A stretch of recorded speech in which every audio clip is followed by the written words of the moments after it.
સુરતના કામરેજમાં આવેલ અનેક સોસાયટીમાં શાકભાજીવાળાના ત્રાસથી ઠેર ઠેર ગંદકીના ઢગલા ખડકાયા. સફાઈની અવ્યવસ્થા. ગ્રામ પંચાયતનું વહીવટીતંત્ર આ સફાઈ અને ગંદકીના પ્રશ્ને સંપૂર્ણપણે નિષ્ફળ ગયું. રોગચાળાનો ભય તોડાઈ રહ્યો છે. સુરત બ્યુરોનો એક વિસ્તૃત અહેવાલ. સુરતના કામરેજમાં આવેલ રઘુનંદન સોસાયટી, જેબી ડાયમંડ સોસાયટીના અનંતા સોસાયટી તેમજ સરદાર સોસાયટી આ રોડ પર આવેલી છે. આ રોડ પર એક તો શાક માર્કેટવાળાનો એટલો બધો ત્રાસ છે કે વાત ન પૂછો. જ્યાં ત્યાં કચરાઓ કરતા હોવાના કારણે ભારે વરસાદના કારણે સફાઈ અને ગંદકીની સમસ્યા પર સવાલો ખડા થયા છે. ખાસ કરીને પાણીજન્ય રોગચાળો ફાટી નીકળ્યો છે, ત્યારે તંત્ર કુંભકર્ણની નિંદ્રામાં સૂતું હોય તેવો તાલ સર્જાયો છે.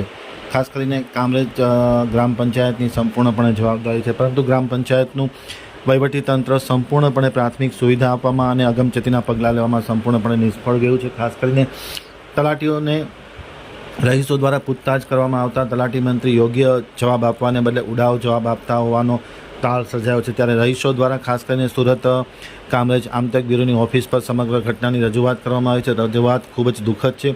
તાત્કાલિક અસરથી આ જે શાક માર્કેટવાળાનો જે શાકભાજીવાળાનો ત્રાસ છે તે દૂર થાય, સફાઈની વ્યવસ્થા ઘનિષ્ઠ થાય અને ગંદકી દૂર થાય તેવું સૌ કોઈ લોકો ઈચ્છી રહ્યા છે.